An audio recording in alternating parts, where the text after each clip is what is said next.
तो आज बात करते हैं कि आप 30,000 रुपये अगर आपके पास ट्रेडिंग में है तो आप किस तरीके से उस पर रिस्क मैनेजमेंट करेंगे। मैंने पहले एक वीडियो डाला था कि आपको किस टॉपिक पे वीडियो चाहिए, तो सबसे ज़्यादा कमेंट आए थे कि सर हम रिस्क मैनेजमेंट सीखना चाहते हैं स्टॉक मार्केट में, कम लॉस ज़्यादा प्रॉफिट, इस फॉर्मूले के लिए। तो बिल्कुल डिटेल में समझाता हूँ, पूरा वीडियो आपको यूट्यूब पे मिल जाएगा। यहाँ पर 30,000 रुपये अगर आपकी कैपिटल है और आप बैंक निफ्टी में ट्रेड करना चाहते हैं, किसमें? आप बैंक निफ्टी में ट्रेड करना चाहते हैं,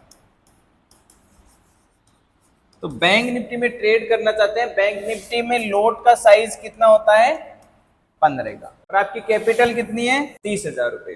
तो आपको ज्यादा से ज्यादा रिस्क कितना लेना चाहिए? जितने भी बड़े प्रोफेशनल ट्रेडर होते हैं, तो आपका भी मेहनत का पैसा है, ठीक है। तो ऐसे नहीं कि किसी के पास 1 करोड़ है वही मेहनत का, आपका 30,000 रुपये भी बहुत मेहनत का होता है। तो आपको भी यहाँ अपनी कैपिटल का 2% से ज्यादा रिस्क नहीं लेना चाहिए। मतलब आपका रिस्क कितना हो गया? 2%। 30,000 का 2% हो गया 600 रुपए से ज्यादा रिस्क कभी भी नहीं लेना चाहिए। मतलब लॉस हो तो ज्यादा से ज्यादा 600 रुपए का होना चाहिए। अब आपको टारगेट कितना रखना होता है? हमेशा टारगेट आपको हमेशा 1:2 रिस्क एंड रिवॉर्ड रेशियो कितना रखना चाहिए? 1:2 का रखना चाहिए। मतलब टारगेट हो गया 1200। अब बहुत लोग ये बोलेंगे कि सर 1200 रुपए प्रॉफिट कैसे मिलेगा? ऑप्शन हेजिंग से मिलेगा आपको, ठीक है। बाइंग तो आप 1200 रुपए तक टिक ही नहीं पाएंगे। रिस्क मैनेजमेंट के लिए आपको अब 600 रुपए की लॉस के लिए आपको ये लॉस ही लेना है। इसके लिए आपको पोजीशन साइज कैलकुलेट करना आना चाहिए कि 30,000 में कितने लॉट से आप ट्रेडिंग करें। 30,000 में तो 5 लॉट से भी ट्रेडिंग हो जाती है। तो उसके लिए आपको पोजीशन साइज है वो निकालना आना चाहिए। पोजीशन साइज कैसे निकालेंगे?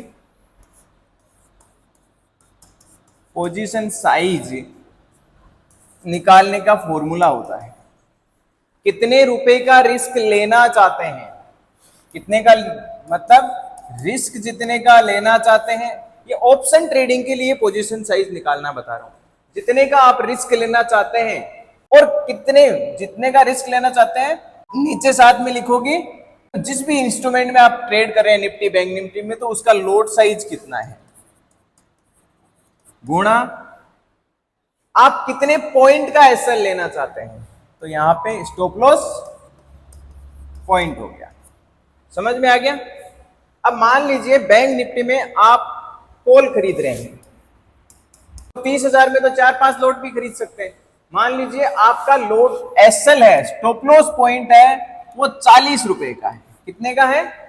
40 रुपए का कॉल में स्टॉप लॉस पॉइंट है, तो 40 रुपए का एसएल है। आप ज्यादा से ज्यादा 600 रुपए का रिस्क लेना चाहते हैं, तो कितने लोट से ट्रेड करेंगे? तो आपकी वहां पर निकलेगी क्या? Position size, right position size. Otherwise आप लालच के चक्कर में 30,000 में तो अगर 5,000 रुपए का एक लोट मिल रहा है, तो 30,000 में कितने लोट आ जाएंगे आप खुद ही देख लो, 6 लोट आ जाएंगे। ऐसी गलती कभी नहीं करनी है। यहां से इस तरीके से पोजीशन साइज निकालनी है आपको। 600 रुपए रिस्क कितना है? 600 रुपए। लोट साइज कितना है बैंक निफ्टी में? 15 का। स्टॉप लॉस कितने पॉइंट का आप लेना चाहते हैं?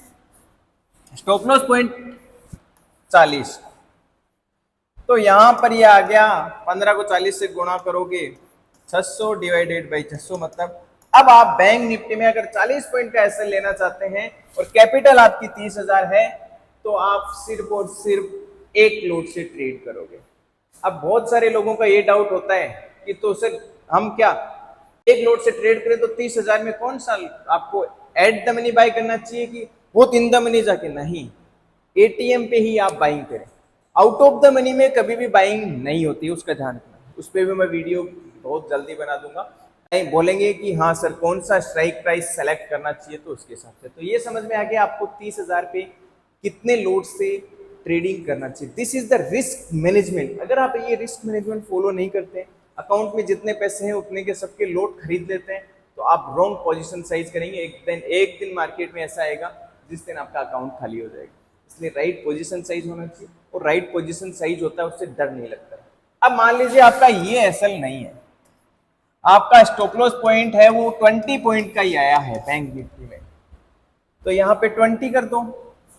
तो यहाँ पे 20 करोगे तो यहाँ पे 600 की जगह आएगा 300। तो अब आप 2 लोट से कर सकते हैं।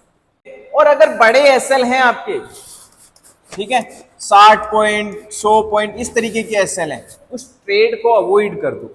उस ट्रेड को अवॉइड कर दो जिसमें बड़े एसएल है, क्योंकि फिर बड़ा एसएल होगा। अगर मान लीजिए आपको 100 पॉइंट का आपको ऑप्शन में कॉल या पुट में एसएल मिल रहा है, दैट मीन्स 200 पॉइंट का टारगेट नहीं मिलेगा आपको, ये ध्यान रखना। और यहां पर भी अगर आप ऑप्शन बाइंग कर रहे हैं तो ये जो 40 पॉइंट का एसएल है तो 80 पॉइंट का टारगेट मिलना भी मुश्किल होता है। इसलिए ये रूल, ये फॉर्मूला है हमेशा किसमें फॉलो करना चाहिए, ऑप्शन हेजिंग में, ठीक है, क्योंकि वहां पर 1:2 का रिस्क एंड रिवॉर्ड रेशियो मिल जाता है। लेकिन ज्यादातर लोग हैं ट्रेडिंग को गैम्बलिंग की तरह करना चाहते हैं, स्कैल्पिंग करना चाहते हैं। स्कैल्पिंग में क्या होता है, ज्यादातर आपके एसएल हिट होते हैं, क्योंकि आपका एसएल आप टारगेट करते हैं 20 पॉइंट और 10 पॉइंट का एसएल लगाते हैं, वो तुरंत ही हिट हो जाता है। तो वो गलती कभी मत करना। तो आपको ये बहुत ही अच्छे क्लियर तरीके से समझ में आ गया होगा किस तरीके से आप है वो क्या कर सकते हैं पोजीशन से। अब ये तो बात हो गई किसकी, बैंक निफ्टी की। लेकिन अगर बैंक निफ्टी नहीं, आप निफ्टी में ट्रेड कर रहे हैं तो फिर क्या होगा, कैपिटल आपकी सेम है 30,000, तो निफ्टी में लोट का साइज कितना है, निफ्टी में लोट साइज है वो कितना है 25 का। रिस्क तो आप उसमें ही भी उतना ही लेंगे। पोजीशन साइज निफ्टी में कैसे बनेगी, सेम उसी तरीके से। रिस्क कितना है 600, नीचे फॉर्मूला क्या है, लोट साइज गुणा, अब यहां पे आप जितने का एसएल लेना चाहते हैं, मान लीजिए यहां भी आप, क्योंकि निफ्टी में प्रीमियम है वो छोटे होते हैं, तो यहाँ 40 पॉइंट की जगह मान लीजिए आपका 20 पॉइंट का एसएल है। स्टॉप लॉस पॉइंट कितना है 20 पॉइंट का, 20 पॉइंट का एसएल है, तो यहाँ पर क्या आएगा 20 पॉइंट का, तो 600 बट्टा 500, तो ये हो गया 1 पॉइंट समथिंग।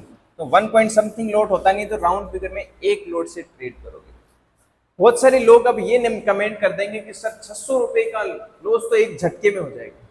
अरे तो भाई कौन बोल रहा है आपको 30,000 में 5 लोट से ट्रेड करो, एक लोट से करना क्या दिक्कत है, टेंशन समझने, पोजीशन साइज समझो, वर्ड्स को मत समझो कि 600 रुपए का ही लॉस लेना है। पोजीशन साइज निकालना सीख भाई, पोजीशन साइज, तो आपकी एक ट्रेडिंग जर्नी अलग ही लेवल पे आ जाएगी। तो ये होती है पोजीशन साइज निकालना।